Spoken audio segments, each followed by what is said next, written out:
நீங்கள் பார்த்துக் கொண்டிருப்பது தமிழ்நாடு முக்கிய செய்திகள்.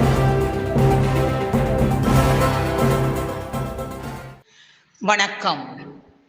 திருவள்ளூர் அருகே தனியார் பள்ளிகளுக்கு சவால் விடும் வகையில் ரூபாய் 1,30,00,000 செலவில் உளுந்தை கிராமத்தில் அரசு பள்ளியில் கூடுதல் பள்ளி கட்டடங்கள் திறப்பு.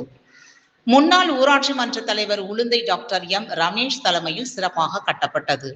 திருவள்ளூர் மாவட்டம் கடம்பத்தூர் அருகே உளுந்தை ஊராட்சியில் உள்ள அரசு உயர்நிலைப்பள்ளி வளாகத்தில் முன்னாள் ஊராட்சி மன்ற தலைவர் ரமேஷ் அரசு பள்ளி மாணவர்கள் கல்வியில் சிறந்து விளங்க வேண்டும் என தனி கவனம் செலுத்தி அவரது சொந்த செலவில் ரூபாய் 1,30,00,000 செலவில் வகுப்பறைகள் கொண்ட நவீன வசதிகளுடன் ஏசி, மின்விசிறி, ஏரோ வாட்டர், சிறந்த இசையுடன் கூடிய ஸ்மார்ட் போர்ட் வசதி, பள்ளி வளாகத்தில் 23 CCTV கேமராக்களுடன் கூடிய வசதிகளுடன் கட்டிடத்தை இன்று திறக்கப்பட உள்ளது.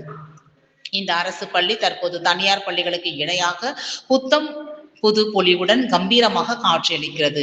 திருவள்ளூர் மாவட்டத்தில் இதுவரையில் எந்த ஒரு அரசு பள்ளியிலும் இதுபோன்ற குளிரூட்டப்பட்ட வகுப்பறை, கண்காணிப்பு கேமரா, நவீன ஸ்மார்ட் வகுப்புகளுடன் எந்த அரசு பள்ளியிலும் இதுவரையிலும் இதுபோன்று துவக்கப்பட்டது கிடையாது என்பது குறிப்பிடத்தக்கது. இந்த நிலையில் இன்று பள்ளிகள் திறக்கும் நிலையில் பள்ளிக்கு வரும் மாணவ மாணவியர், பள்ளி ஆசிரியர்கள், முன்னாள் ஊராட்சி மன்ற தலைவர் சண்டி மேலதாளத்துடன் உற்சாக வரவேற்பு அளிக்கப்பட்டது. பள்ளிக்கு வந்த மாணவர்களுக்கு ஆசிரியர்களும் முன்னாள் ஊராட்சி மன்ற தலைவரும் ரோஜா பூ, இனிப்புகள் கொடுத்தும் உற்சாக வரவேற்பு அளித்தனர்.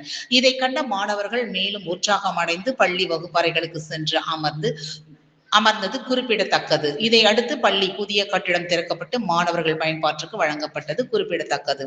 திருவள்ளூர் மாவட்டம் உளுந்தை ஊராட்சியில் முன்னாள் ஊராட்சி மன்ற தலைவர் ரமேஷ் அவர்களின் இந்த பணியை பொதுமக்கள், சமூக ஆர்வலர்கள், மாணவர்களின் பெற்றோர்கள் வெகுவாக வரவேற்றனர்.